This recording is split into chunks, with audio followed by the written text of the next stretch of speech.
All right. Hey, welcome everyone. I have Jeff and Suleyka here, and I met them at the One Rental at a Time ORAAT event in Vegas, and I was just blown away by their story. And I want you guys to take note. I think they're going to be blowing it up real soon. So welcome, Jeff and Suleyka. Thank you for having us. So cool to be on your channel.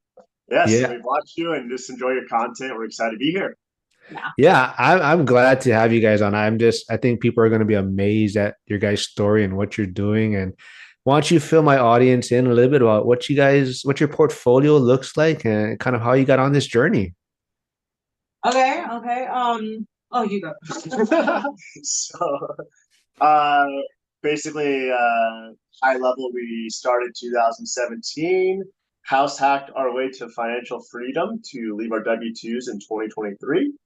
Wait a minute. Started in 2017 and you're already financially free. Yes. So, okay. Now. Okay. So I'm sure I want to hear more there. Fill my audience in about this. Yeah, so we knew that we wanted to get to financial independence. That was our goal, like most people, but we wanted to find the right path. And then once we found out about house hacking back in 2017, we're like, hey, let's go do this. So we started with a simple fourplex and then scaled up to 14 units and 7 house hacks and 8 properties. And by doing that, and obviously benefiting from the low interest rate, all our mortgages are between 2.6 and 4%, except for one. And that obviously helps our cash flow numbers. But by doing that, when 2023 hit, we exceeded our W-2 salaries just by the rental income and self-managing all these rentals. And also we use a combination of rent by room, Section 8, and just normal long-term tenants. So we don't just rely on one strategy. We kind of use a mixture of all three. Yeah. And that's made a huge difference of attracting a variety of tenants, lower tenant vacancy, and helping sustain our cash flow for the long term. And it doesn't mean with the interest rates now that it can be done, because we're still doing it. We're looking for house hack number 8. And it's just about making sure that you're looking for the right place. It doesn't matter what the interest rate is. If you can find the right place, you're going to either break even, only pay maybe $200-300 for mortgage, or make money on the house that you just bought that you're living in. You're getting paid to live in your own house. So the benefit is still there. That's a great point, right? It's not always about getting net cash flow. It's sometimes just reducing your cost of living, right? So you're not always having to make money on the house hack. It's just reducing your living expense, and that's how you're gonna get ahead. But before we get too far ahead, I don't know if you mentioned, it might bad on my part, but what market or what area are you in? We are in Denver, Colorado. Yes, beautiful Okay. Denver. And I heard 7 house hacks. Are you folks done with house hacking? No. So basically, we heard about your friend. Yes, Jeremy Taggart. He's in the Pittsburgh, Pennsylvania, rock star agent and broker. But yes, he's 7, and he told me he was the GOAT, and he retired. But I met you folks, and I called him out on it. So hopefully he's listening, Mr. Jeremy Taggart, in Pittsburgh, Pennsylvania.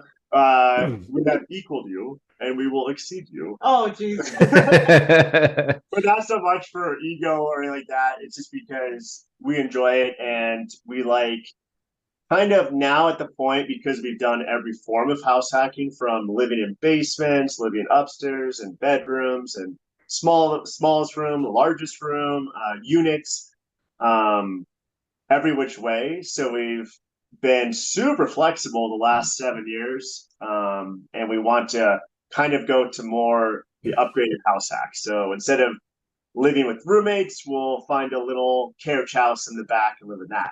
Yeah. Instead of living in a basement, we'll live on the upper unit and rent out the basement. And then instead of living in a house with a bunch of roommates, we'll live in one unit of a fourplex. The house is nice enough. I'm good. I'll live with roommates. I don't care. Just give me my own bathroom and we're good. I'll go live with people. And that's Because why, in the end, if we want to just have the house to ourselves 5 years from now, we can because it's Yeah. already ours. So and that's what makes Suleyka so special is she's always been down to live wherever as long as we're together. yes, Yeah. that's right. That's true. I think that's what really attracted me to this story is more kind of like this power couple. And it's not only like the real estate side, it's also, who you marry or who you're in a relationship with and being on that same path together. So let's talk about this a little bit. So were you folks both, frugal or in real estate before you guys connected? No, I was not. I was actually, and even Jeff was a roommate in a house. So when I would go visit him, we were confined to just the room because I didn't want to be like out on the couch, like taking up over the TV or anything. So we would just be watching TV in his room Yeah. or watching a show, I was like roommate. hanging out, even just like eating in there too. Yeah. And then even going right before we first house hacked in 2017, we were living in a really nice condo Oh yeah. with a spiral staircase, a duck pond outside. It was amazing. It had everything I wanted, and we wanted, and it also so I was paying for that, and there's only one bed, one bath, and it had a $700 a month G30 Infinity G37 car. So $1,500 a month condo, $700 a month car. So $2,200 a month to have those two things. And basically, when our journey began, sold the condo and sold the car. I had no car for 3 years, and my lovely wife picked me up at the light rail, picked me up at work. So I was willing to almost go to those frugality lengths to jumpstart our investing. At first, in the At beginning, first, yeah. in the beginning, you got to sacrifice some stuff. Yeah. See, I hear that a lot, and I'm, I can see you doing that, like on your own, and this is your focus. But I see it a lot of times. There's one person in the couple that this is not for them. House hacking is not for them. They're not on the same page. Maybe they'll do it one time, but to be at seven, I mean, to me, this is just an amazing story. It is unbelievable, honestly. Like sometimes I don't even believe it. When I'm at meetups or whatever, and I hear people talking about their story, I'm like, wow, real estate seems so cool.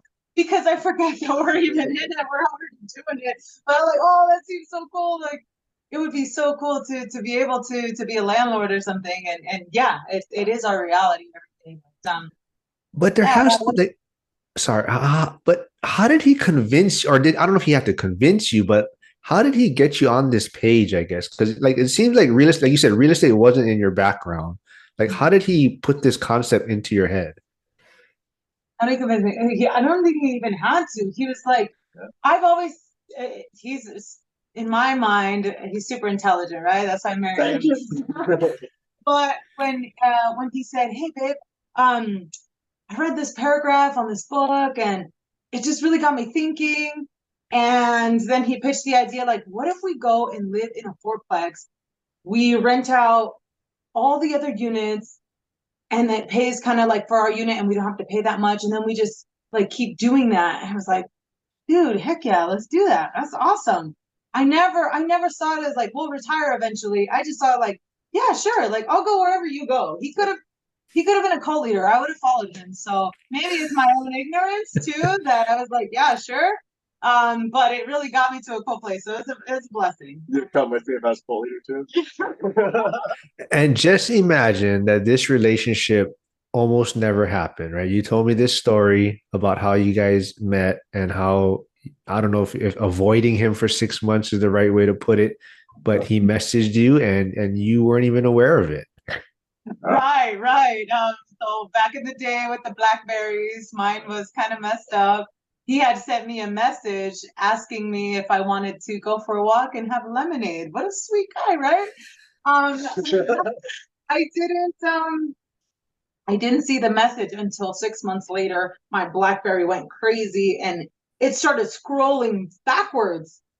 And it said, unread message, Jeff White. And I was like, oh my God, that's that guy. I thought he wasn't gonna reach out. I just thought like, oh yeah, he asked for my name, but whatever, he's not gonna look me up. And he did.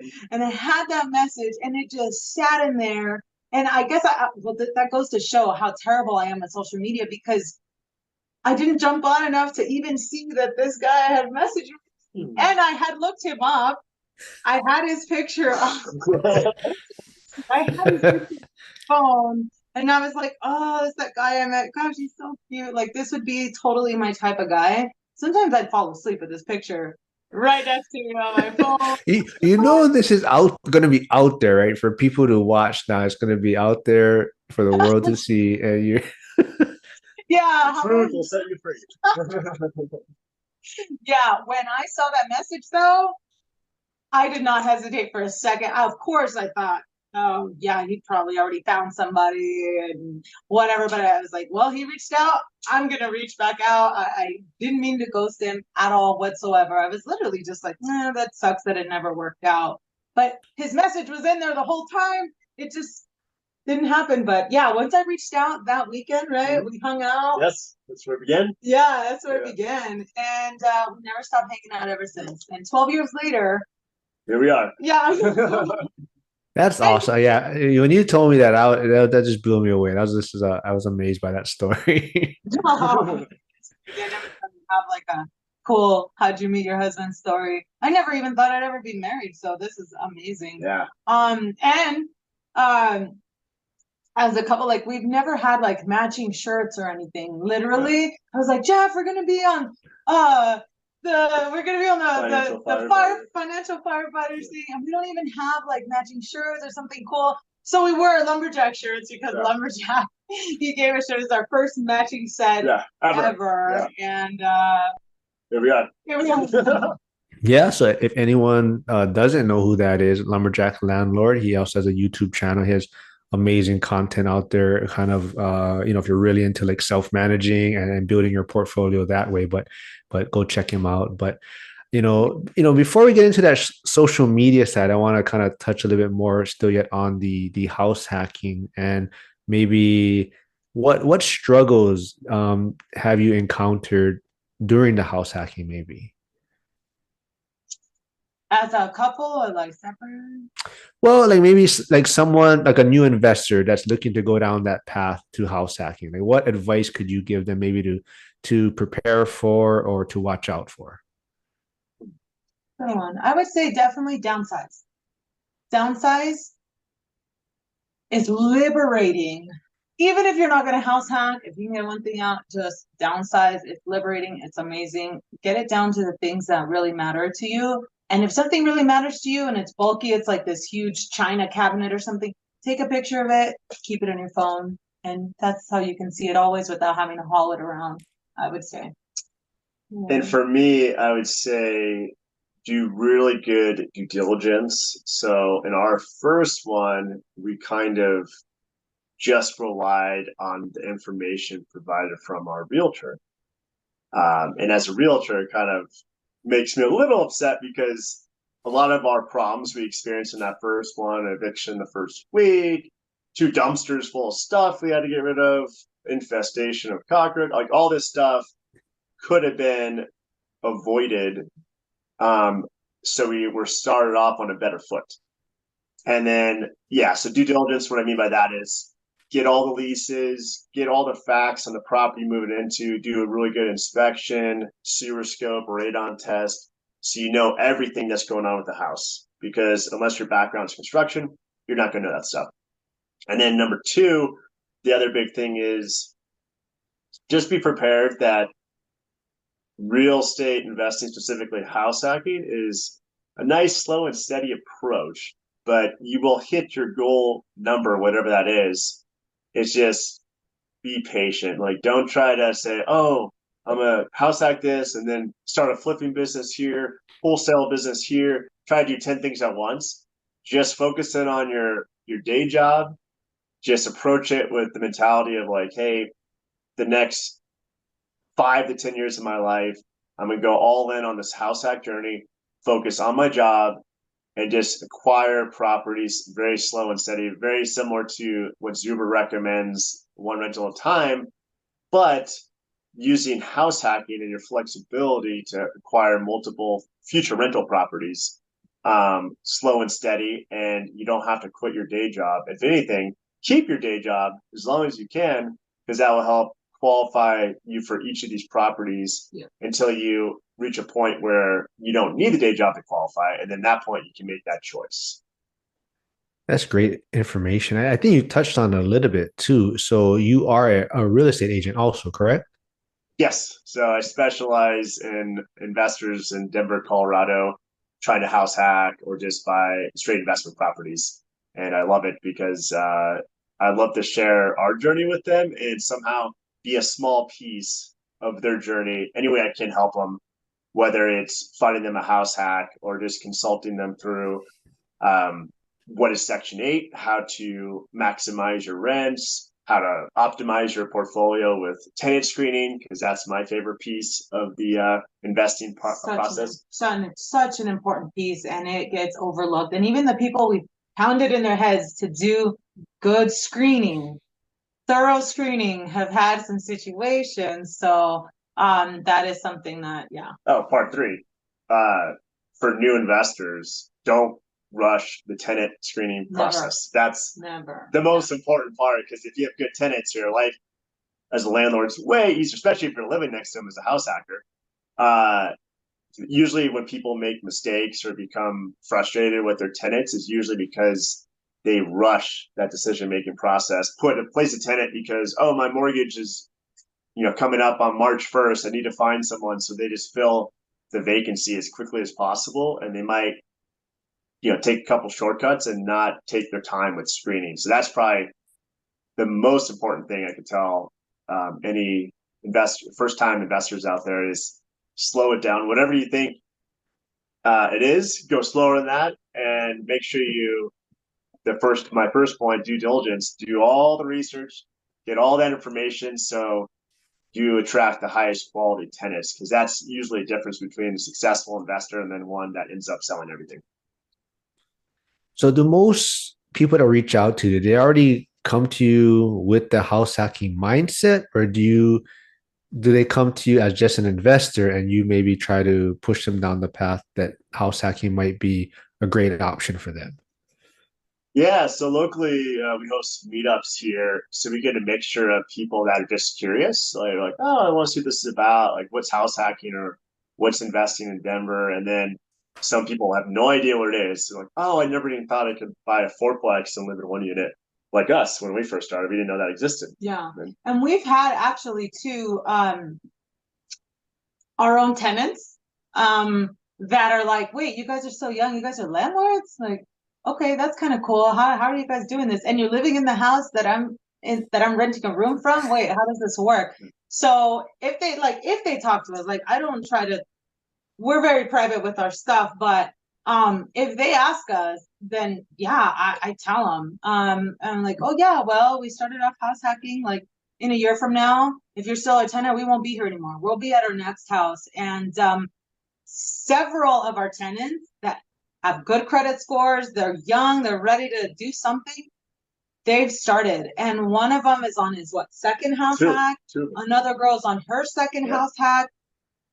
They haven't gone to a single real estate convention or read any books, nothing. They're just seeing it in our experience and like, hell yeah, I want that. And boom, one girl, you showed her one house, and he had already vetted the house. That's the great thing. Like, you got to make sure you're talking to the right person. A investor-friendly realtor doesn't always know. Do they even own real estate? Who knows?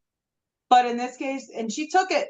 Boom, she got it under contract. She's already on her next house hack, and I don't think she's even gone to a single convention even now. She's house hacking. She's done it twice, and she works as in a nonprofit. So it's not like she has, well, I have a low income, I'm not going to try house hacking. She's made it work, even though she's not a high income earner.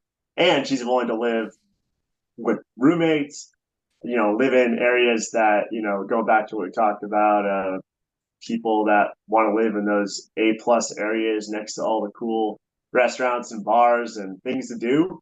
She's like, I'll do whatever it takes because she saw us doing it. It's like, hey, you guys have some secret. What are you guys doing? Yeah, and it's not like really it's a secret. It's just being open-minded, flexible, and you have to look at it as a journey. But a journey goes by so fast. Like the last 7 years have by gone so fast. It doesn't feel like it's been like a day. Yeah, literally.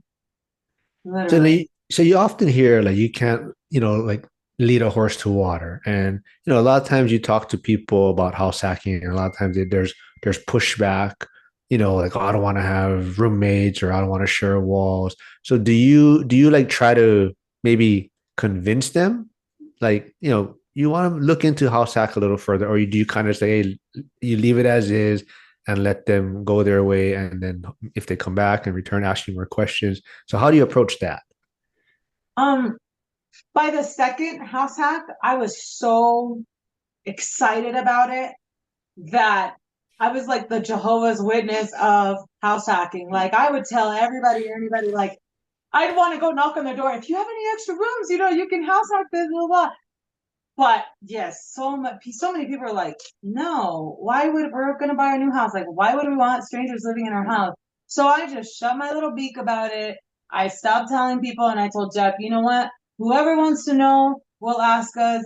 Whoever doesn't, let them go on their way, because I wouldn't want somebody telling me something that I'm not like prepared for, or not even I don't know how you say the in word, the but in the right mindset, maybe, or like that's not even my goal. No, I want to keep my job forever. I want to retire at 65. I don't want to yeah. retire at 36 years old. That's ridiculous. So yeah, I stopped, huh? Like, Yeah, well, I was you so stopped, excited yeah. about it first, and I was like, yeah. She was like a little Jehovah's Witness going door to door, I metaphorically speaking. But for me, it's a little different because the meetups. So I have already people kind of warmed up to the idea of like, oh, well, I have a family with 2 kids. I want to do this, but my kids go to school. Like, how is there a form I can way of still house hacking, but still making sure I have a place to live with my family? The answer is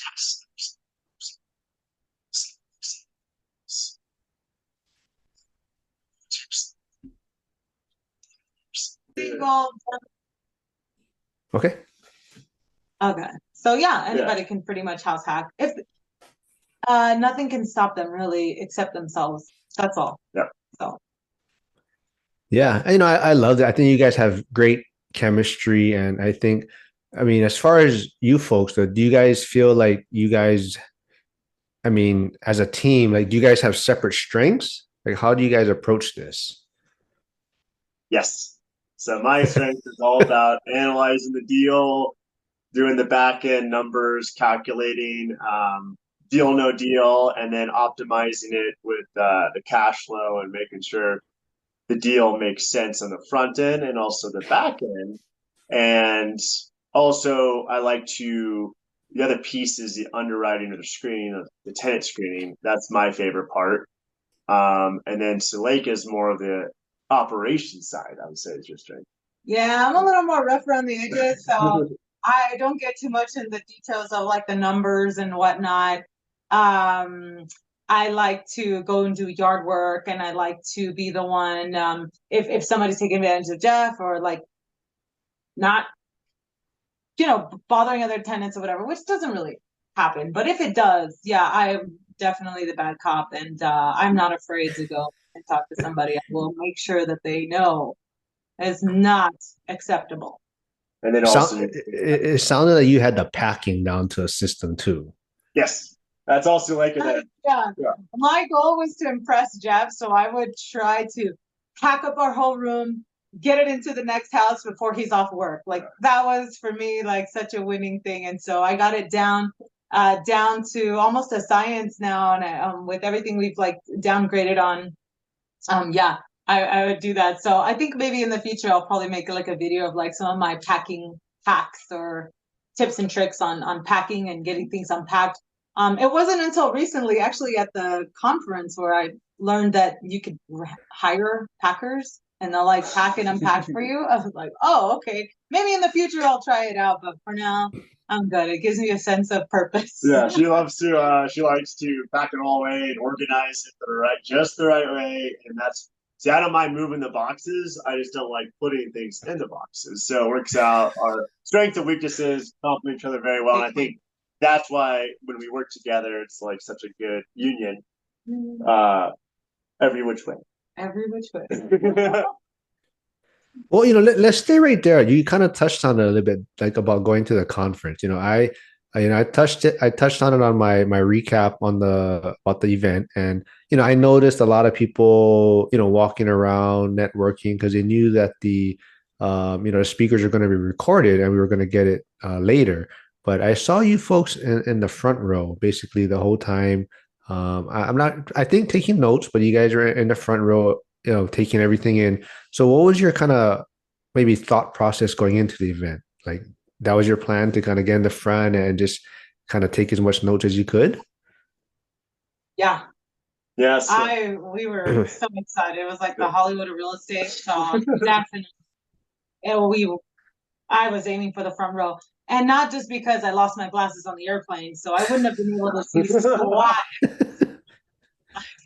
I was like, no, I lost my glasses. I won't be able to see anything. Oh no. And luckily there were those 2 seats up front just for us. It was perfect. And I even like just to me, it's you want to be memorable too. So the people that sit in the back, they probably take notes, but who's back there? I don't even think they even know they're back there, right? They only know like who's back there. So we want to be like the ones that are like the go-getters. And I like to be in the front too, because you almost like forced to pay attention even more than if you were in the middle or the back, because you can't just like, well, let's take a text message or call. You're more engaged, you're listening more.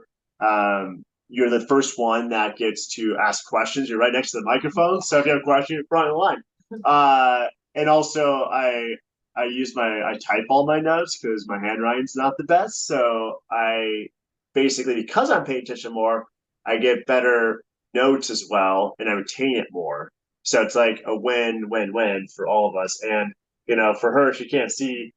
So definitely be as close as possible helps so she can almost see a face. Yeah. Yeah, I mean, that was a great event. I'm sure you guys got a lot of notes to go through. I mean, there was a lot of great advice there. The one thing I also want to touch on, and I think is kind of a common thing, is you folks, I think, left a great impression on a lot of people as this power couple, and is going to be expecting big things from you folks. And I think a lot of people also mentioned it. You guys are going to be starting a YouTube channel and kind of a social media presence. So let's talk about that. What is your handle going to be on social media?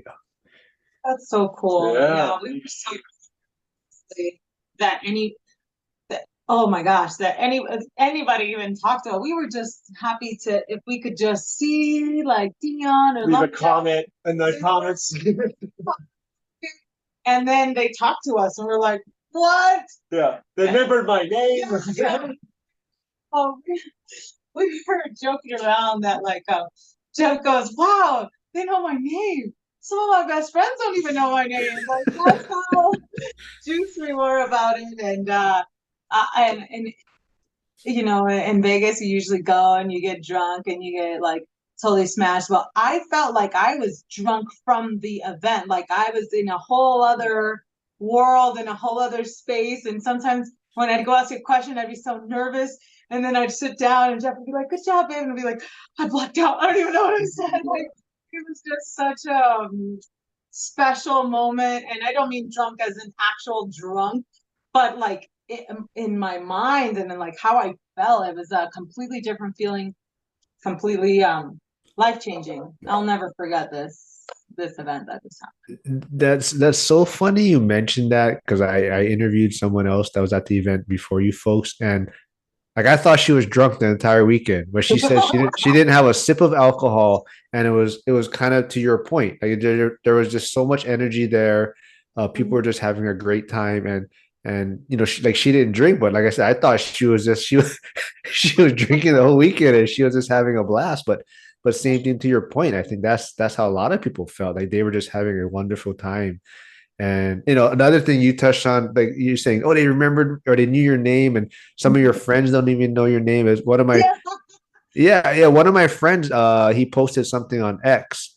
Hugo from Stay Winning Podcast, but he posted something about let me see, someone, I guess he just posted a meme that it has a text message saying like get your shit together and act like an adult.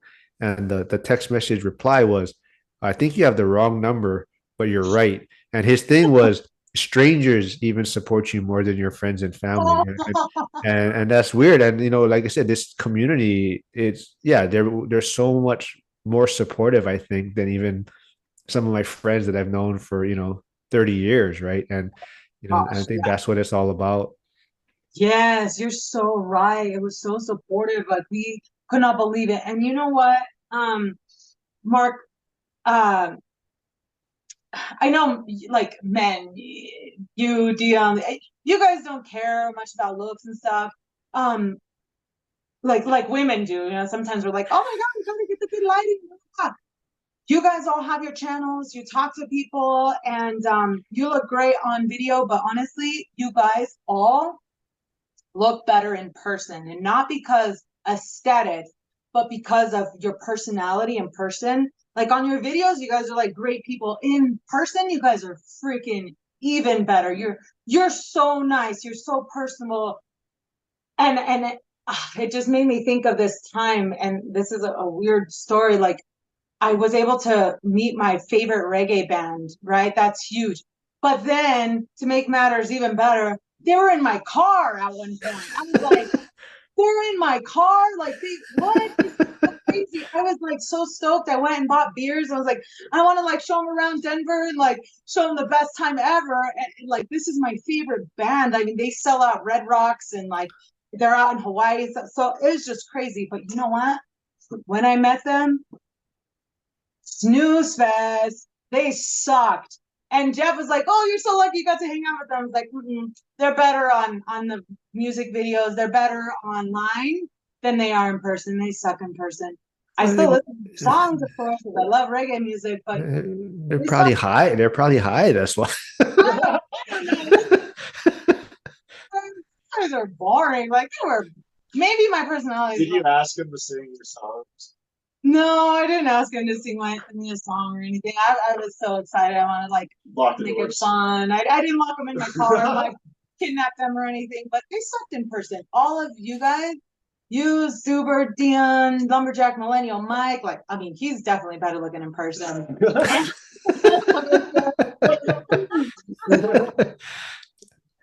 All right, this is getting out of hand. We're going off topic here. We're not talking about the police officer anymore. Sick of that guy. No, no, no. But no, but before we go on everyone else, what about you, Fo? What is your social, what are you trying to build or what are you starting? Let's get into that.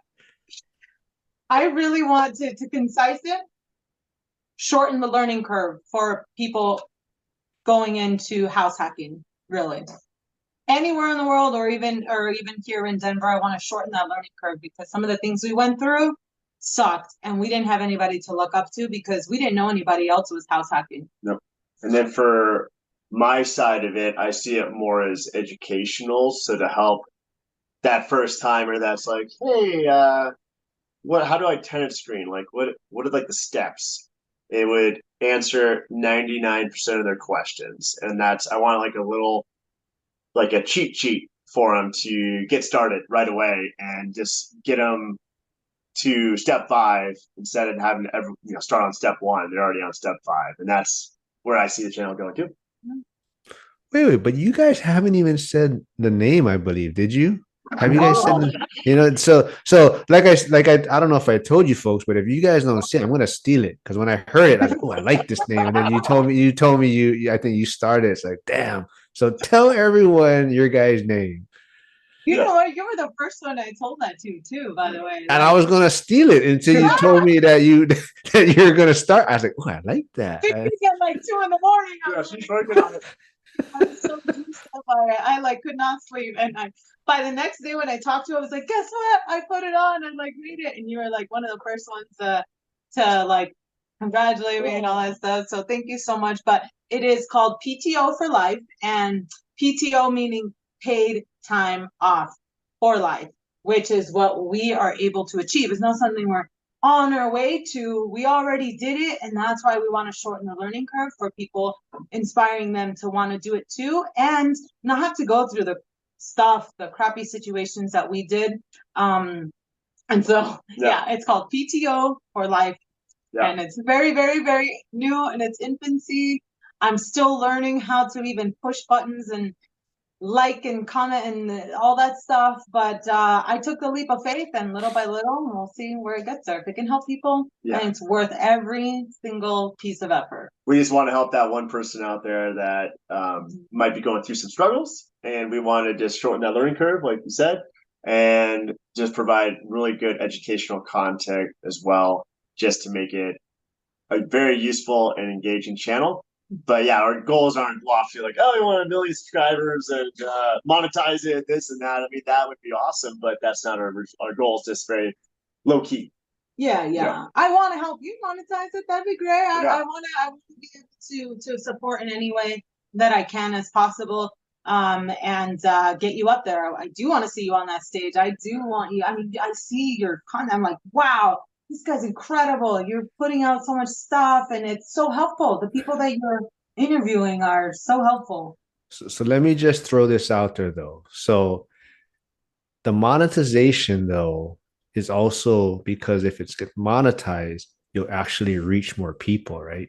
So that's might how you want to look at it, right? Maybe you're maybe not doing it for yourself, but if you get monetized, then now your content's going to be out there to reach more people. And like you're saying, you want to help people avoid these mistakes. So if you get monetized, then your information will actually be reaching more people out there. So just think about that.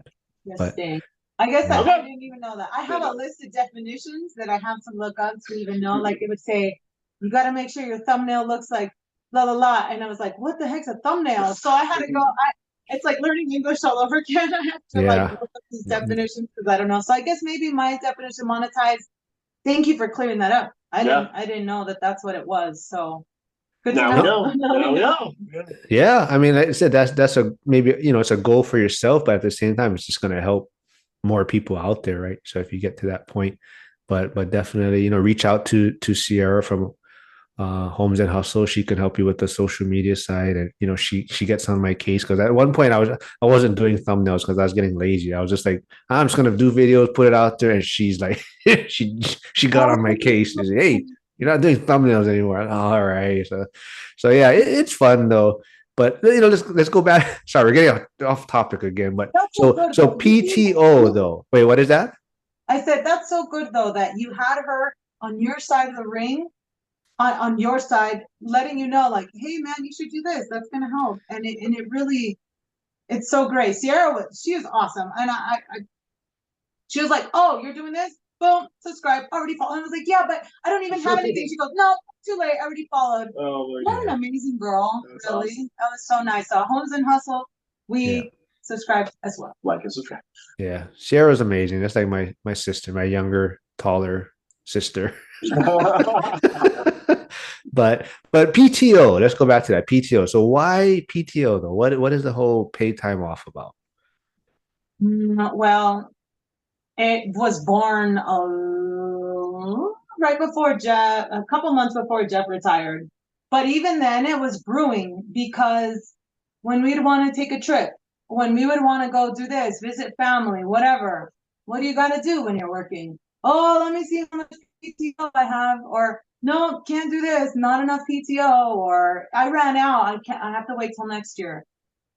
Freaking it. I'd be like, man, if there was only a way we could have PTO for life, which is what we were working on. So once Jeff fully retired, I was like, that's what it is. We got it. We're literally getting paid in our sleep. We're getting paid whether we take on a quick little gig or if Jeff sells a house or doesn't. I even told him, I was like, I don't want to have to be reliant on something like, oh, I hope I get this house sold. No, that's just extra stuff. That's just bonus money. I want us to be able to get it from what we've been able to put together, which is all these rental properties. And it's been working. So yeah, PTO for life, not having to check our PTO. How much do we have? How much do we don't have? Can we go on this road trip? Can we not? Doesn't matter anymore. And then for me, it was always my job's corporate finance and accounting. It was, I don't think I've ever had more than 3 weeks total PTO ever in my whole career. If you could believe that. Usually 2 weeks. And what would happen is I use it for, like days off here and there. Then I have like a week left. And like, that was it. Like I could only take 1 week consecutively. And like I never took more than a week in my 17 years of W-2 working ever. Because I always felt guilty about going Yeah. too far. And like all these emails, I'd be too far behind. So even sometimes when I had the whole 2 weeks in the November, like I would never take, I would just roll it over to the next year, like maybe take a week off. So that was also where it came from, was never having the ability to go more than 2 weeks and then, or even a week, and feel guilty about even taking a week off. I feel honestly guilty, like, dang it, I'm gonna be so far behind. I have like 1,000 emails to catch up with. And just that feeling of being behind or going, like you can't even enjoy the vacation at that point or wherever you're going, because you have to run into this sledgehammer at the when on that Monday morning or Tuesday morning when you get back. So that's where I think it bred from that. And also, she just came up with that at thin air when I was probably complaining to her, like, "Oh yeah, I have 2 PTO days left for the." And this is like May or something. I only had 2 days left the whole rest of the year. Like that's it. Like nothing else. So she was like, "Well, that sucks." Like That does suck. yeah, and that's where it kind of it from the conversation she came up with that at thin air. Yeah. Well, like I said, I was gonna steal it until you told me. Like, because you were talking, I think you were talking about it at Denny's, and you kept saying PTO, and I was like, oh, you know what? That would be a great name, PTO. And then yeah, you decided to come out with a channel. I was like, damn it. But I love it. I think, like I said, I think you guys are gonna on the fast track, and you guys are gonna blow up. And I think it's amazing what you guys are doing, and all of us are starting, and if we can provide any help, I mean, we're not that much ahead of you, but it's fun. And you folks, Frank Contreras, old guy REI, and Hyder started his, so other I people. And yeah, yeah, so Nice. yeah, follow. everyone is kind of following Zuber's lead of, hey, whatever passion you have or whatever you're working on, and just put it out there, let people know what you're doing. And it doesn't have to be real estate, but it just, it's even mine kind of has veered off a little bit. It is still real estate focused, but it's more about like side hustles and kind of just that path to financial freedom and just changing your mindset. And it's also just kind of promoting other people in the community, and having you folks kind of get comfortable on camera, and getting your lighting or cameras set up, and figuring all that stuff out. So yeah. That's so cool. Well, thank you so much. I really, really appreciate it. We're not, ready. We're literally like, we're living in an ADU, right? So Yeah. it's super small. And I got my stove light on. Other lights around here to like not make it so dark. It's But not just a studio to live in; it's also a studio to record in. I It's guess. Tax write-offs, right? Or Right, we in the studio, but it's really cool. Thank you so much. Yes, we no, appreciate it. yeah, I think we'll be doing this more often. But before we go, you already touched on it, where people can find you. How about we leave people maybe with let's say, let's go back to the event a little bit. Maybe as far as for next year, since Zuber has announced it that they're going to have the event, same place, kind of same weekend. But maybe guest speaker would you like to see? Maybe. I'd like to see a lot of repeats because I became fans of some of the people that I hadn't followed before or that I hadn't heard of before. So definitely repeats. I think Coach Carson, man, other people were Yeah. fangirling over. Ah, yes, yes. Yes. Yeah, you Other got my people son, were my book. fangirling. Yeah. Oh, look at Yeah. that. Come on. Yeah. I was a little fanboy. Yeah. Yeah. And so like I didn't know, I didn't know about him. I just stick to Uber landlord, lumberjack landlord, Dion Talk, Millennial Mike, and that was it. That was my world of it. Now you're part of it. Now REI, old guy REI is part of it. Now it's like expanded more. I feel like I have more friends that have the same mindset, which is incredible. And like Coach Carson, his story is amazing. It like made me feel so much better about what I want to do, that I don't want to be a gazillionaire. I want to live a comfortable life. I want to enjoy the things that life has to offer now. I don't want to wait till later. I want to enjoy them now. And I was so inspired. So a lot of repeats. I don't know anybody new. Not yet. Not yet. And then for me, I like the Cody Christian that usually is on Dion or Millennial Mike's channel. I like those. And I think they've been on One Rent all the time too. But those guys, I like their story because they're like young hustlers that, have their own unique story. Neither guy has like, oh yeah, that's the way I look at it is, can someone that you're looking up to is like, okay, is that person just unattainable? Like a Grant Cardone is like, okay, the guy like his story, but you only see him at like the end. It's like, oh yeah, I'm a bazillionaire, I have a private jet and all that. And to me, that's, if that's your goal, that's fine. But 99% of us, it's just not there. And Cody and Christian, I like their story because they started small and just found their unique niche and just scaled up. And how they pitch things, how they sell, I think it relates to a lot of people that are like majority of the audience.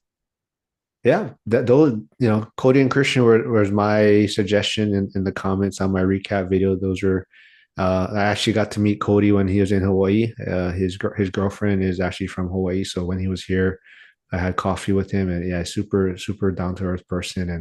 And same thing too, right? He has this big portfolio, and but speaking with him is kind of like, what's enough, right? And he's also looking at it on how he's gonna, as Coach Carson put it, like kind of prune the tree, right? Get rid of things that kind of maybe dead branches, and kind of clean things up and kind of consolidate things and get the most efficient properties that you want, and have a more efficient portfolio. And yeah, so yeah, definitely Cody and Christian are two of the ones I kind of want to see. And maybe you folks will be on stage getting a belt soon. I think you folks are going to be killing it. But I don't know if you felt those belts are heavy, man. Those things are the real Oh, deal. No, really? I didn't feel them. I just looked at them. They look cool. Yeah, they look Yeah. like real belts. Yeah.